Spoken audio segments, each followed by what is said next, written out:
Howdy there, 79 Herschel's guy here. And what's apparent is I've added to the collection, or the quantity, however you want to make a determination or you want to say it. So, excuse me, this Model A, or both of these Model A's are on the top and Model B's are on the bottom.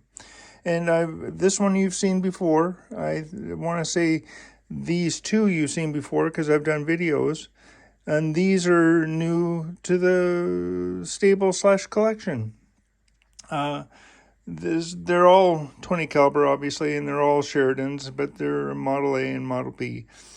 I did get this April of 1947 magazine of the American Rifleman.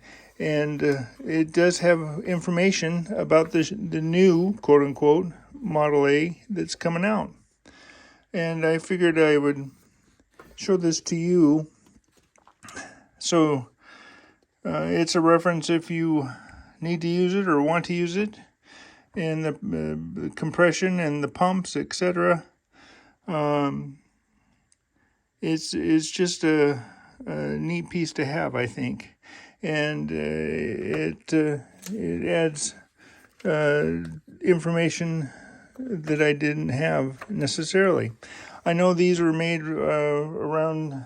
I think I mentioned there was 2,130 made, and these were made as a cheaper alternative and didn't sell well. And there was 1,100 or so that were made, and they were in the late 40s and early 50s and stuff.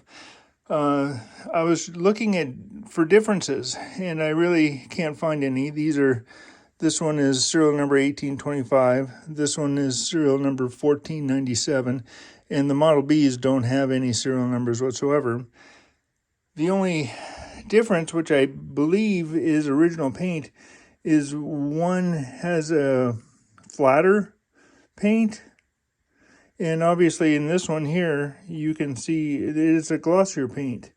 And this one here on the bottom is the newest to my stable. And I purchased this. It didn't fire. All these 3 guns fired. This now works. It now fires.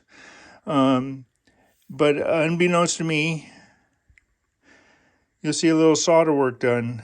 The original sights are here. I didn't notice it, but UJ Backus, who I sent the rifle to and who still works on these, which is good for me to find someone that still can make these things work and still appreciates them, did the soldering on the front.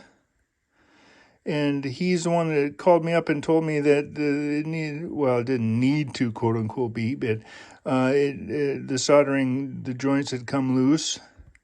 And so he put some solder in there. And then on the stock, all 4 of them have this Sheridan butt plate, which I guess was unique. I told him to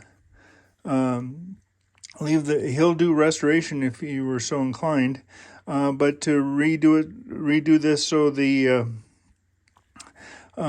it can fire again, but leave the finish the way it is because it's only original once. Now, when I got this, you'll notice that there's a finish missing, if you will, and he was able to find there was a missing piece of the original forearm, and right here, if I turn, you probably see a line, and that's where the new walnut was put in by him and then affixed and then made to match as best as possible. This one is marked, I think it's 19, but it's hard to say because it's tipped sideways, so it might be a 16.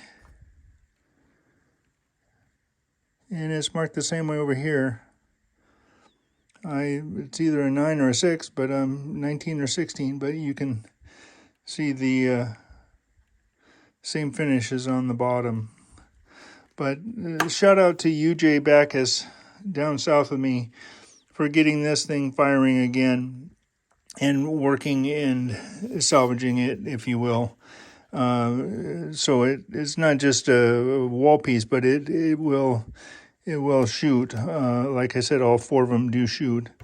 But I wanted to show you that I've been, even though I've had my challenges, I still have been collecting, and I wanted to present to you the opportunities that you might either start or continue the collection as well. But because, like I've always said, and still will continue to say, you're not an owner of what these are. You're just a caretaker.